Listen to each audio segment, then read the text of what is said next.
அனைவருக்கும் வணக்கம். இன்று நாம் 6ஆம் வகுப்பு 2ஆம் பருவம் இயல் 1 பற்றி தான் பார்க்க போகிறோம். கல்வி கண் திறந்தவர். கல்வி கண் திறந்தவர் யாரு? காமராசர் ஐயா. கல்வி கண் திறந்தவர் காமராசர் ஐயா.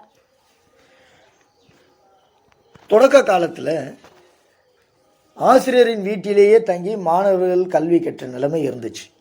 பிறகு நாள்தோறும் ஆசிரியர் வீட்டுக்கு சென்று கல்வி கற்று வந்தாங்க. அதன் பிறகு பொதுவான ஒரு இடத்துல மாணவர்களுக்கு ஆசிரியர் கல்வி கற்பித்தாங்க. அதுதான் இன்னைக்கு இருக்கக்கூடிய பள்ளிக்கூடம். அந்த முறைதான் இன்னைக்கு வந்திருக்கக்கூடிய பள்ளிக்கூடம். பள்ளிக்கூடங்கள். கல்வி புரட்சிக்கு வித்திட்டவர் யார்? காமராசர் ஐயா. கல்வி புரட்சிக்கு வித்திட்டவர் காமராசர் ஐயா. அவரை பற்றி தான் நாம் பார்க்க போகிறோம். ஆடு மேய்த்து கொண்டிருந்த சிறுவனை கூப்பிட்டு, தம்பி, பள்ளிக்கூடம் போகாமல் ஆடு மேய்ச்சிக்கிட்டு இருக்கியே, ஏன் பள்ளிக்கூடம் போகல என்று கேட்டதற்கு ஆடு மேய்க்கும் சிறுவன் கூறிய பதில், எங்கள் ஊரில் பள்ளிக்கூடம் கிடையாது.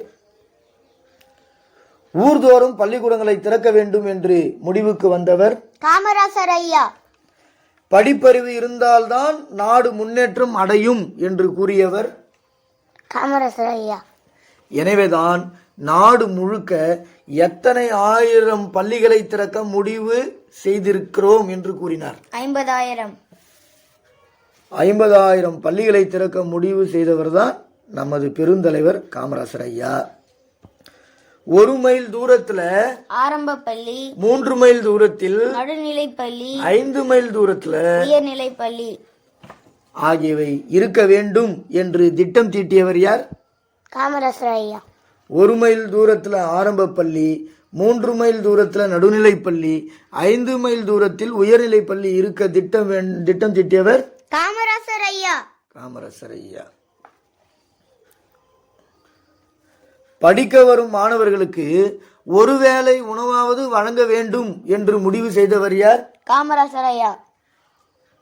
பரமக்குடி தரைப்பாலத்தில் காட்டாறு வெள்ளம் போயிடுச்சு. அதனால பரமக்குடி ஊரிலேயே பள்ளிக்கூடம் அமைய வேண்டும் என்று எண்ணியவர் யார்? காமராசர் ஐயா. ஆடு மேய்க்கும் சிறுவர்களையும் பள்ளிக்கூடம் செல்ல வழி செய்தவர் யார்? காமராசர் ஐயா.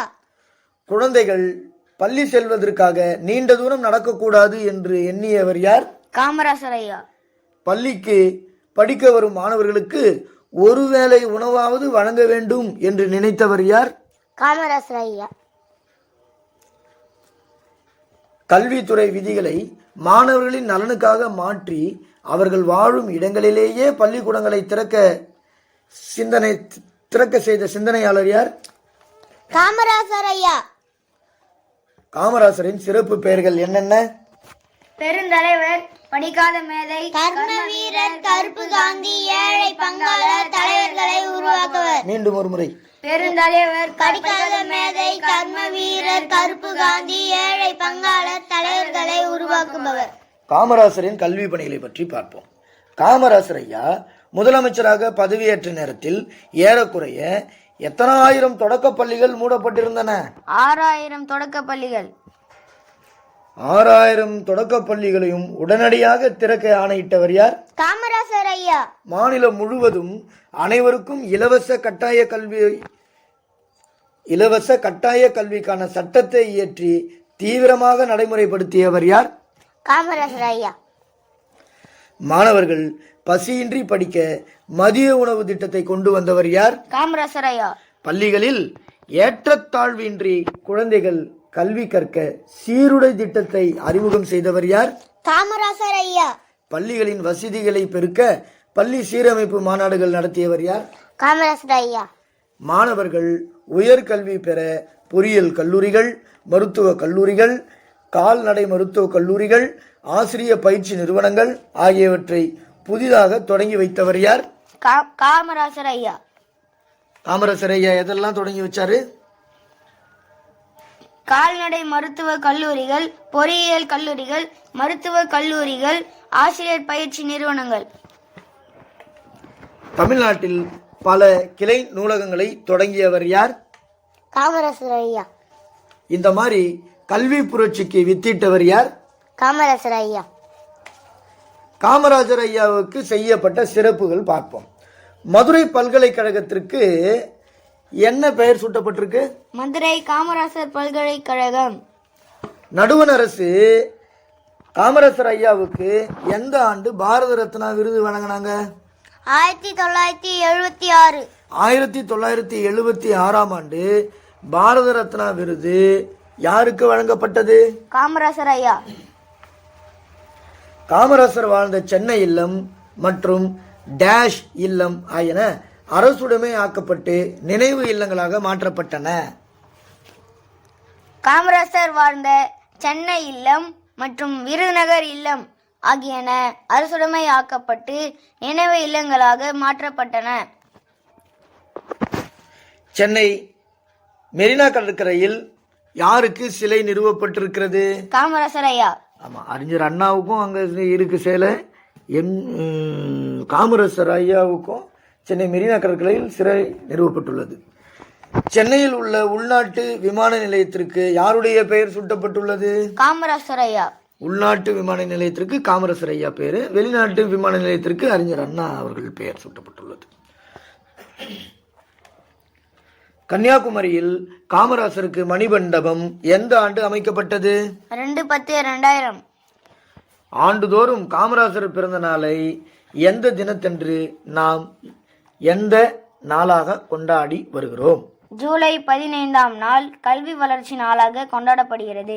ஆம், ஆண்டுதோறும் காமராசர் ஐயா பிறந்த நாளை ஜூலை 15ஆம் நாள் கல்வி வளர்ச்சி நாளாக கொண்டாடி வருகிறோம். வாங்க புக் பேக் கொஸ்டின்ஸ் மதிப்பீட்டு வினாக்கு போகலாம். பள்ளிக்கூடம் செல்லாததற்கு ஆடு மேய்க்கும் சிறுவர்கள் கூறிய காரணம் என்ன? எங்கள் ஊரில் பள்ளிக்கூடம் இல்லை. பசியின்றி என்னும் சொல்லை பிரித்தெழுத கிடைப்பது. பசி குட்டல் இன்றி. படிப்பறிவு என்னும் சொல்லை பிரித்தெழுத கிடைப்பது. படிப்பு குட்டல் அறிவு. காடு கூட்டல் ஆறு என்னும் சொல்லை சேர்த்தெழுத கிடைப்பது. காட்டாறு. கோடிட்ட இடங்களை நிரப்புக. குழந்தைகள் பள்ளியில் ஏற்றத்தாழ்வின்றி படிக்க சீருடை அறிமுகப்படுத்தினார்.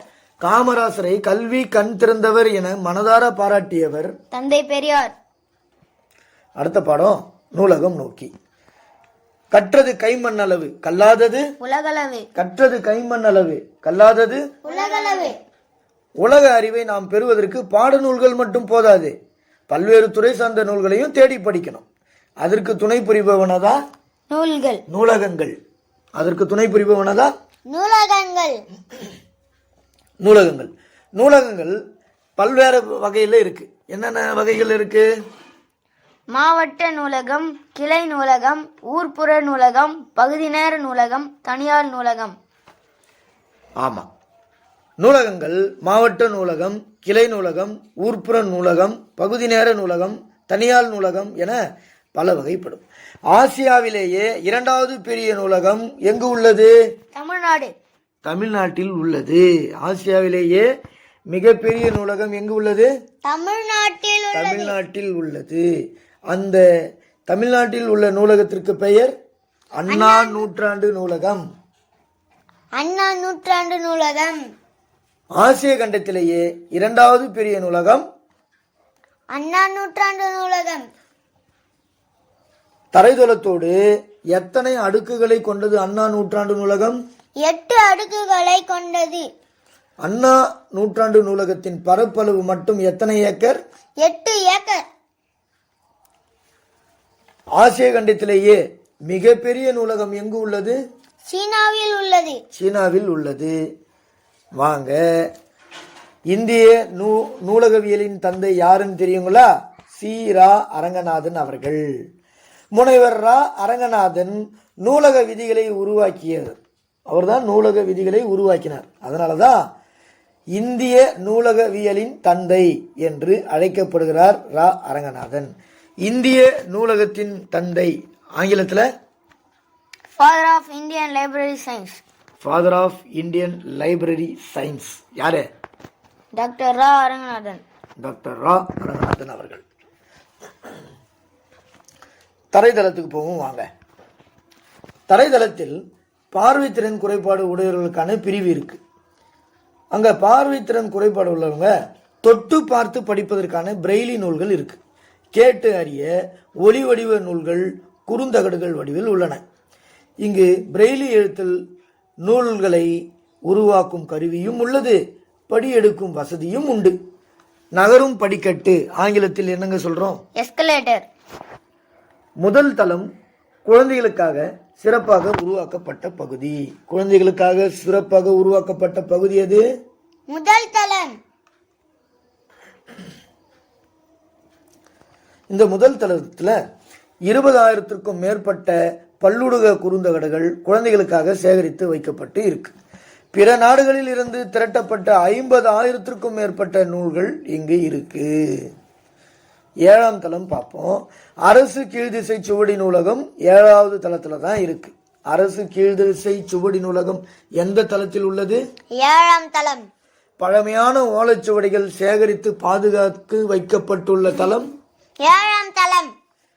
7ஆம் தளத்தில் வரலாறு, புவியியல், சுற்றுலா நூல்களும் உள்ளன. இங்கு அனைத்து வகை போட்டித் தேர்வுகளுக்கும் தேவையான நூல்கள் உள்ளன. மின் நூலகமும் உள்ளது. அனைத்து துறை சார்ந்த தரமான மின் நூல்களும் மின் இதழ்களும் 7ஆம் தளத்தில் இருக்கு. வாங்க அண்ணா நூற்றாண்டு நூலகத்தின் 8 தளங்களை பற்றி நாம் பார்ப்போம். தரைத்தளம் சொந்த நூல் படிப்பகம், பிரெய்லி நூல்கள் இருக்கு. தரைத்தளத்துல சொந்த நூல் படிப்பகம், பிரெய்லி நூல்கள் இருக்கு. முதல் தளத்துல குழந்தைகள் பிரிவு பருவ இதழ்கள். 2ஆம் தளத்துல தமிழ் நூல்கள். 3ஆம் தளம் கணினி அறிவியல், தத்துவம், அரசியல் நூல்கள். 4ஆம் தளம் பொருளியல், சட்டம், வணிகவியல், கல்வி. 5ஆம் தளம் கணிதம், அறிவியல், மருத்துவம். 6ஆம் தளம் பொறியியல், வேளாண்மை, திரைப்படக்கலை. 7ஆம் தளம் வரலாறு, சுற்றுலா, அரசு கீழ்திசை சுவடிகள் நூலகம். 8ஆம் தளம் கல்வி தொலைக்காட்சி நூலகத்தின் அலுவலக பிரிவு. கல்வி தொலைக்காட்சி நூலகத்தின் அலுவலக பிரிவு 8ஆம் தளத்தில் உள்ளது. மீண்டும் ஒரு முறை சொல்றேன் பாருங்க. அண்ணா நூற்றாண்டு நூலகத்தின் 8 தளங்கள் இருக்கு. அந்த 8 தளங்களையும் ஒன்றொன்றாக பார்ப்போம். தரைத்தளம் சொந்த நூல் படிப்பகம், பிரெய்லி நூல்கள். முதல் தளம் குழந்தைகள் பிரிவு பருவ இதழ்கள். 2ஆம் தளம் தமிழ் நூல்கள். 3ஆம் தளம் கணினி அறிவியல், தத்துவம், அரசியல் நூல்கள். 4ஆம் தளம் பொறியியல், சட்டம், வணிகவியல், கல்வி. 5ஆம் தளம் கணிதம், அறிவியல், மருத்துவம். 6ஆம் தளம் பொறியியல், வேளாண்மை, திரைப்படக்கலை. 7ஆம் தளம் வரலாறு, சுற்றுலா, அரசு கீழ்திசை சுவடிகள் நூலகம். 8ஆம் தளம் கல்வி தொலைக்காட்சி நூலகத்தின் அலுவலக பிரிவு. நூலகத்தில் படித்து உயர்நிலை அடைந்தவர்களுள் சிலர் பற்றி சொல்லுங்க பார்ப்போம். அறிஞர் அண்ணா, ஜவஹர்லால் நேரு, அண்ணல் அம்பேத்கர், கார்ல் மார்க்ஸ். தமிழக அரசு படிப்பதற்கான ஒரு நூலக திட்டத்தை கொண்டு வந்திருக்காங்க. அந்த திட்டம் நடமாடும் நூலகம். சிறந்த நூல்களுக்கு எந்த விருது வழங்கப்படுகிறது? சா ரா அரங்கநாதன். சிறந்த நூலகர்களுக்கு சா ரா அரங்கநாதன் விருது. சா ரா அரங்கநாதன் விருது சிறந்த நூலகர்களுக்கு வழங்கப்படுகிறது.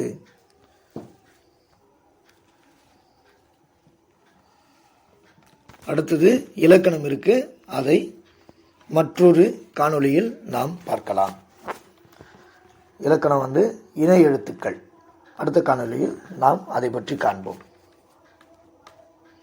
இந்த வீடியோ உங்களுக்கு பிடிச்சிருந்தா லைக் பண்ணுங்க, ஷேர் பண்ணுங்க, கமெண்ட் பண்ணுங்க, பெல் ஐகானையும் கிளிக் பண்ணுங்க. நன்றி, வணக்கம்.